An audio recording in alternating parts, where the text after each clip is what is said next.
humain, que les gens respiraient. C'est des choses que je récupère pourtant.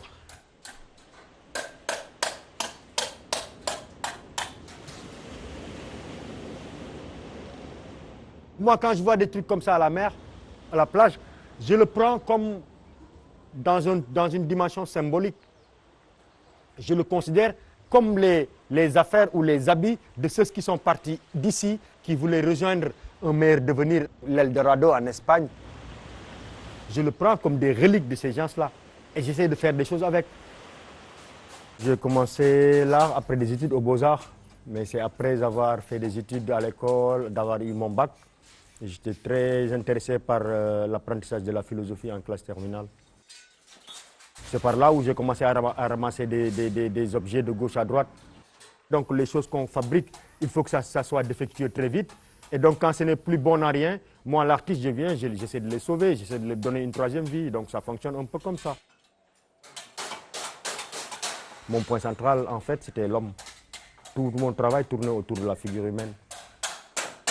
Donc mes sculptures, je les fais à mon image, à l'image du Sahel, parce que nous, on est chez la tribu des Peuls, des Toucouleurs, on voit des gens très minces, très immenses, très allongés, tu vois. Donc moi, j'ai tendance tout le temps à allonger.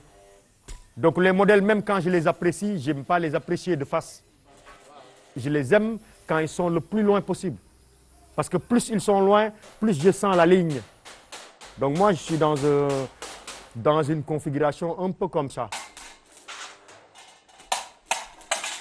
Moi, j'étais très lié à un forgeron quand j'étais môme. Et donc, cette chaleur de la forge-là m'est restée. Donc, mon matériau de prédilection reste le métal.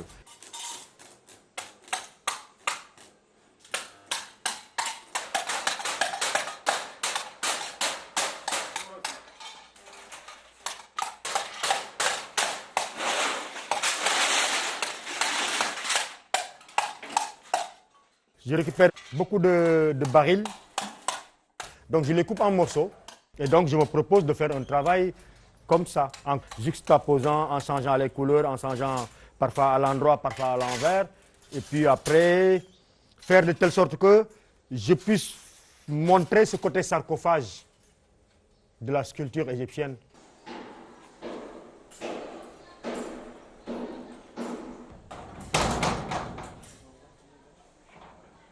Et puis le faire dans une grandeur nature, où c'est comme un individu, mais en même temps, il dépasse l'individu. Parce que l'individu a du respect pour ce qu'il dépasse. Pour qu'une forme soit belle, il faut la grandeur réelle d'un individu plus la moitié.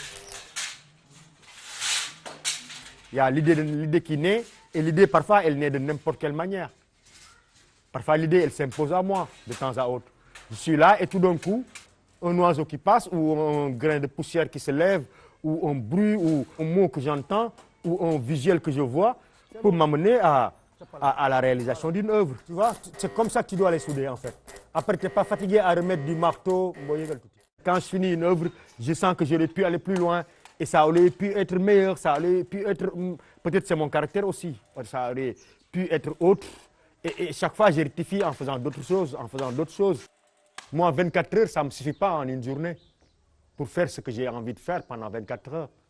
Donc, je n'ai pas de temps libre. Je m'organise parce que j'ai une famille. Je dois m'occuper de mes enfants, je dois m'occuper de ma belle, de ma bien-aimée. Aussi, je dois m'occuper de mes parents, je dois m'occuper de mon travail, je dois m'occuper de plein d'autres trucs. Constatons que chez nous, on ne vaut rien du tout. Les Sénégalais qui m'ont mon travail, je les compte dans les doigts de la main depuis une vingtaine d'années. Ils ne font pas 5. Alors que moi, je suis fils d'un imprimeur qui vivait à Rufisque et d'une ménagère qui prépare le repas à la maison. Et moi, je me hisse à la face du monde. Comment moi, j'ai fait pour que Jacques Chirac fasse de moi, il y a 11 ans de cela, chevalier des arts et des lettres de la République française. Je me suis battu. J'ai résisté pour faire de l'art. Donc moi, la fierté que je peux avoir, c'est la chance que j'ai eue de me lever tous les matins et d'avoir envie de faire ce que je fais.